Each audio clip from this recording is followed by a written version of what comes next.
Beats and viewers, my name is Kiss and welcome back to KTV Network. Today I am reacting to... Holy crap, hold on. I am reacting to... my headphones, sometimes it goes a little wonky. What Happened to Mortal Kombat by 616 Entertainment. Alright, let's see what he has to say, let's watch.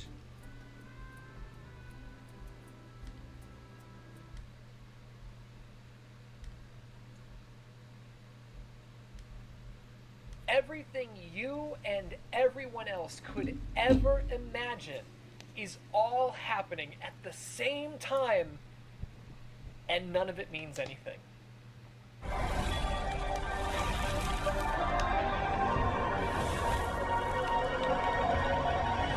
This game had promise, and it was very entertaining, I will say that. What It was very happened entertaining. to Mortal Kombat? That's what I want to talk about. You tell me. What the hell happened? I understand. The multiverse infected everything. There was a place for it. You know, like Everywhere All at Once. That movie was phenomenal. I don't know how, with Michelle Yeoh. And was there another multiverse movie that was good? Not Mom. No, that was WandaVision 2, and they didn't even watch WandaVision 1. And then and then once we saw it in the movies, and once we saw the how it was infected, Spider-Verse was also good. Then you see how ridiculous and how it saturated the gaming market. So the gaming sphere market, whatever you want to call it. But I feel like it's whatever. All right, but multiverse is the problem. We got to get back to form because I feel like multiverse is a cop out. You know, there are no consequences, there are no stakes. We have to move on from that. Understand that times change, technology changes, expectations change. Nothing can remain the same forever. Evolution is necessary, sure, but there's a right way to do things and a wrong way to do things. That's pretty awesome. There are ways to take your established foundation and build up. We've seen Mortal Kombat do this a million times. They've had to, right? Any IP that persists and thrives for nearly... And that reminds me, the scene when it came to MK1 when they were going to shove Scorpion's head in the lava, that would have been such a cool moment if they had allowed his face to be doused in lava, and then what comes out is his original skull head. That would have been so awesome to see, but apparently they forgot the material. 35 years has to. If they don't, they'll disappear. What you should never, ever do, though, is sacrifice what makes you who you are in order to hit that next arbitrary goal. I've never seen that. In some ways, What I is feel that? Mortal Kombat has Let me know made in the this comments. mistake. It's a mistake that, in the short term, appears to be pretty costly. Today Damn. we'll explore what these mistakes and subsequent consequences could mean for the future of Mortal Kombat. As you might imagine, I've got a lot to say about this subject, but let me make one thing clear right here at the top. This is not some clickbait garbage. I don't hate Mortal Kombat all of a sudden. I'm not renouncing my 30-plus year fandom of my favorite franchise over a couple clicks. I hope those of you who have been watching for years know that I'm not that kind of jabroni. I might be a different kind of jabroni, but I'm not that kind. Okay. It's the fact that I do love Mortal Kombat that makes me so passionate about this subject. And the truth of the matter is, I am not happy with where the series is right now. I think we're in a bad place. And if this course is not corrected very soon, it's only going to get worse. So join me in questioning what happened to Mortal Kombat. And they had promise too, Every video bringing here on certain 616 bringing certain characters back to their original story design, like Sindel. But the execution at the end, it was just underwhelming. Like I've said this before in other videos. They entertainment is made possible. And then Tanya.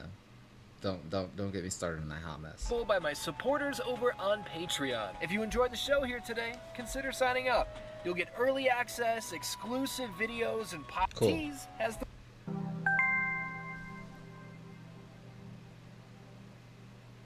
No, I stated there that you should never sacrifice what makes you who you are in order to hit the next goal, Well, whatever that's it may nice. or may not be. And I can feel it. I can feel that some of you are thinking, Mortal Kombat hasn't lost its edge. Not in the violence department. No. As a matter of fact, Mortal Kombat is more violent than ever. And Yes. to that, I say, I agree with you. It has that going for it.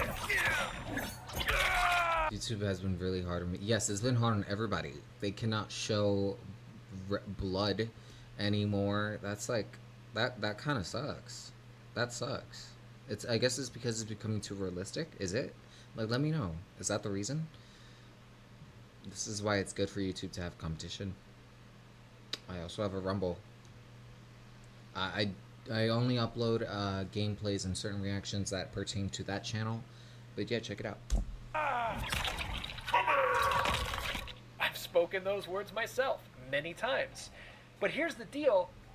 I'm not talking about violence. I'm not talking about violence because, and this Ooh, I is like another Kenchi's thing I've outfit. stated many times over the years, violence is not the one and only thing that makes Mortal Kombat what it is. It's clearly a key factor. Yes, it would be stupid to pretend that it isn't. Remember MK versus DC Universe? Remember when that game was rated T? I feel like it. Yeah, the fact that they lowered the rating, it killed the fatalities. For teen because Warner Brothers didn't want their heroic characters being Yeah, disemboweled and whatnot. Mhm. Yeah, that went over well. that was MK lame. versus DC is an awesome game. I'm personally of the mind that a good deal of the negativity levied in its direction Okay, they got can away be with a couple of attributed things. specifically to people who value one thing and one thing only. They got That away with being some things. horrifically grotesque fatalities. And let me Yeah. be super clear. I do love the violence. I don't want it to go anywhere. It's a staple. But it's not what I'm talking about. And I'm glad that's not what I'm talking about because I'm forced to censor some of this stuff nowadays, or else YouTube punishes me and takes away my monetization. There is an uncensored version of this video over on Patreon. I'm sorry I have to do it like this. It's not up to me. Trust me. Damn. Who's your queen? Ooh. Fatality. Sindel wins. So if I'm Damn. not talking about fatalities and blood, then where am I coming from? I hear you. Let's take a ride. What do Reptile, Smoke, Rain, Jade, and Noob Saibot have in common? The outfits. Outside of being palette swap ninjas, obviously. You Oh, give okay. up? At one point in time, they were all just rumors. They were like the Candyman. Oh, that's a whisper right. in the classroom. That's a right. story on That's the right. That's playground. right. They You- were the secret characters from MK1, 2 through 3. We reacted to that as well. No. In the early 90s, kids could come to school and tell their friends, dude, there's a green Sub-Zero. He's like a green Scorpion, too. He's like both of them mixed together. I don't know what happened. He fell out of the sky and said something weird. I don't remember. Usually the friend would say, how did it happen? And the answer would be, oh, I don't know. And when you can't recreate something like that, it feels like a lie. It was fun, man. Great times. Eventually, that skeptical friend would be playing and Reptile would show up. And then that friend would come to school and be like, yo, I saw him! And you'd be like, I told you, man! How about another one? Smoke peeking from behind the trees in the living forest. Jade peeking from behind the trees. Like, whoa. A gray ninja? Holy shit, a green katana? Who is that? Is that Katana's sister or something? It was the same deal as Reptile. These characters were in Mortal Kombat 2, but finding them and fighting them was not gonna be easy. These sorts of mysterious figures hiding in the backgrounds made it feel like there could be secrets everywhere. As the player, we were never sure what the hell was coming next. I've been playing this game forever, but have I seen everything there is to see? Or is there still someone else I haven't found yet? Remember, there was a time where we didn't even know these characters' names. I felt that way when I was playing Street Fighter on, I think it was Dreamcast or GameCube. I forget which game this is, but it was with M. Bison. And he formed into this female, and I completely forgot. This female formed into M. Bison because he's not in the game, okay? It was hinted that he was in the game, and I saw it and I couldn't recreate that scene ever again. If you know which game I'm talking about, let me know. And Oh, it annoyed me so much because I could never get back to that point. We just knew that they were watching us and that there had to be more than just a pop in from behind a tree, right? For a different but similar situation, how about Blaze? How about Ermac? These specifically were characters that did not exist. Right. We created them in our minds because we couldn't help ourselves. The character who would eventually be known as Blaze was just a shrunken down Liu Kang sprite used as background decoration. Oh. Ermac? He was a glitch. It was text appearing in the game's debug menu and alleged visual bugs that led players to create these tales of a super real, totally existent red ninja. Hell, remember that magazine that didn't get the Ermac memo and they created a lie about a character named Red Robin? I'm telling you, this was it. There are more of these stories, many more. I can't tell you about all of them because we'd be here all day. The point I'm getting at is this element of uncertainty, never truly knowing if we had uncovered every stone. It's dead. It's gone. And NetherRealm Studios were the ones who killed it. Allow me to explain. With Mortal Kombat 9, we traveled back in time. Everything that had occurred up to this point still happened. It's not like all of our established events were retconned or anything. We simply had a Raiden who sent a message back in time to his younger self. This newly gained information set him on a quest to change the future, and in many ways, it did. Just not in the ways he'd intended. After time traveling with the story of MK9, I want to play Mortal Kombat 9 now. Mortal Kombat X showed up, and oh my god, we're time jumping again. All over the place. We jump 25 years ahead. We flash back to relive things that happened during the jump. Goodness gracious. We're getting a little crazy here. With Mortal Kombat 11, holy shit. Not only are we time traveling, we've now introduced the concept of timelines and generations. Except for Sindel. Young Johnny Cage is annoying current-day Johnny Cage. Modern-day Sonya Blade dies, but her younger self is still here as she hasn't lived her full life yet. Kano's younger self being killed blinks the modern Kano out of existence, because now he'll never live to see that age that he's currently at. It's a lot. Time travel with overlap. These stories are stacking up and making things messier than they'd ever been, which is really saying something when it comes to Mortal Kombat. And now the multiverse. So MK11 culminates with Liu Kang wiping the slate clean. Back in time to find the great Kung Lao, who longtime fans will know was really like the original Earthrealm babyface. He was the good guy's longtime champion who was eventually killed by Goro, leading to Outworld's many wins and the plot of the original Mortal Kombat game. So coming back to the great Kung Lao meant that nothing we knew had even occurred yet. This is as far back as you can possibly go. I remember being so excited, wondering what it was that they were going to do next. Does NetherRealm really have the balls to wash it all away? Look, when the great Kung Lao was banging, there was no Scorpion. There was no... Do you think it's possible that NetherRealm can retcon the events of Mortal Kombat 1 somehow with Mortal Kombat 2? Who knows? Sub-Zero. Liu Kang wasn't a twinkle in his parents' eye. Johnny Cage, Sonya Blade, Kano. None of them even existed. This reveal basically set the table for Mortal Kombat 12 to have a roster consisting of entirely original characters. This was the great reset. And then it wasn't. Mortal Kombat 12 was officially revealed as Mortal Kombat 1, keeping with the theme of going back to the very beginning. I get it. What I don't get is why that's not what Mortal Kombat 1 ended up being. At all. Did NetherRealm really have the balls to wash it all away? No, they didn't. And not only did they not really go with the Great Reset, they didn't reset anything. There is no Great Kung Lao. Forget you saw that. We're jumping forward multiple generations. Now, why are we doing that? We're doing that so that Sub-Zero can be here. and Scorpion and Johnny Cage. And not only are all of these characters still here, our main bad guy is literally the bad guy from the last game. And I don't mean like, They rehashed it. It was version such a of Shang Tsung. disappointment. No, Yeah. it's the same fucking guy.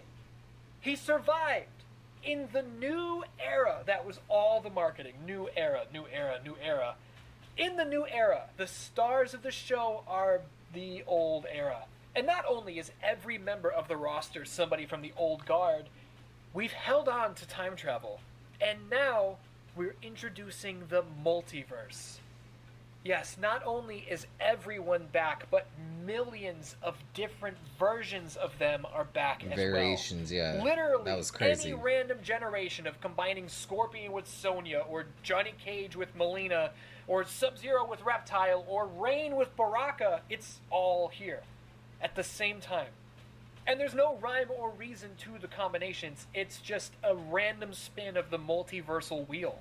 Right. When everything is happening, none of it matters. We used to be able to wonder and fantasize about, like, oh, dude, could you imagine a Sub-Zero that was, like, with the black dragon and he's got, like, Kano's steel thing on his face? That's in there. Could you imagine a katana that had Scorpion's spear and the flaming skull? That's in there, too. The mystery of imagination, the possibilities of the unknown becoming reality, has been removed. It has been taken away from us because there no longer is an unknown. Everything exists at the same time. So we no longer have to fantasize. No, we no longer get to fantasize about this or that because it's all just here. There's a dream mashup of your favorite and second favorite fighters of all time. She's right over there.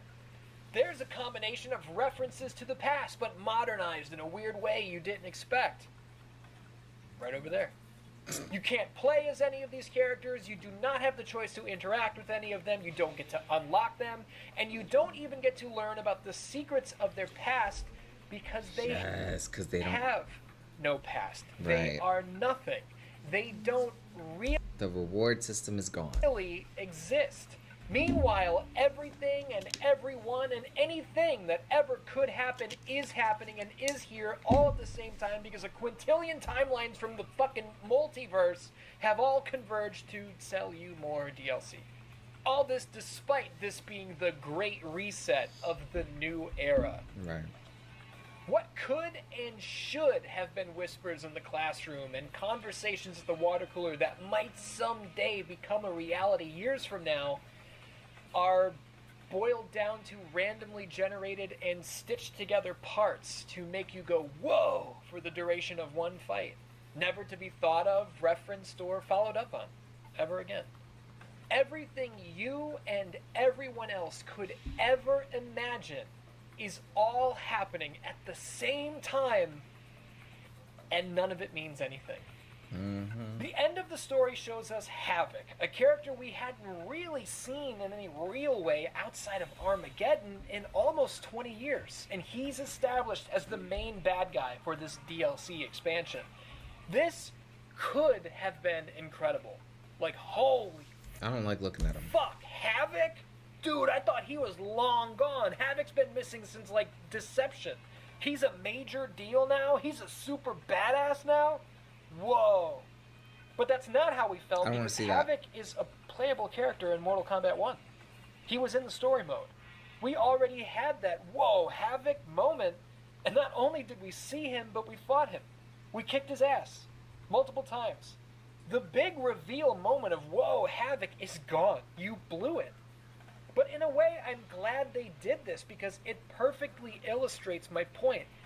Havoc's back! Oh, he's still a jobber. Never mind. Actually, Havoc again, and now he's also the ultimate bad guy? You don't get to do this. This is not how stories work. This is not how anything works. When everything is happening, there are no stakes. And when there are no stakes, nothing matters. You should never, ever sacrifice who you are in order to fit in with the cool kids and to be popular in the short term. And by That's what I'm fucking saying. That's what I'm saying. Y'all hopped on the popularity train. Excuse me for cursing. Adopting this Marvel DC multiverse horse shit. What did I just say? What did I just say? I am of the mind that Mortal Kombat has sacrificed I still stand on the fact that A24 did it best. the sanctity of secrecy. And that secrecy, that flavor of the unknown, that contagious conversation of, dude, did you have like a weird guy show up during one of your fights, or was that just me? That is what makes Mortal Kombat what it is. We've seen the reaction to the sacrificing of who you are, the consequence of belittling the sanctity of secrecy. Mortal Kombat 1 has sold a few million copies, but it's not selling like MK11 did. The story expansion with Other Havoc reportedly did not do well at all. So poorly, in fact, that it's rumored that the follow-up expansion has been outright canceled. This approach They should have come out with Katana before Tanya. Tanya was a hot mess. to Mortal Kombat is being rejected, and while I don't normally revel in the failures of franchises I enjoy, I think this one is well warranted. Multiversal, no stakes, no point schlock is the antithesis of Mortal Kombat. They gotta Remember when retcon Liu this. Kang told the troops, "We are fighting for the fate of the world" in the movie? We're fighting for the fate of the world. That shit felt real, dude. That shit felt like, oh damn, alright, I gotta get my shit together. This is huge, right? Ironically, NetherRealm Studios plan to use MK1 to make the world, the universe, the rosters. By making them all titanically larger, none of it has ever felt smaller.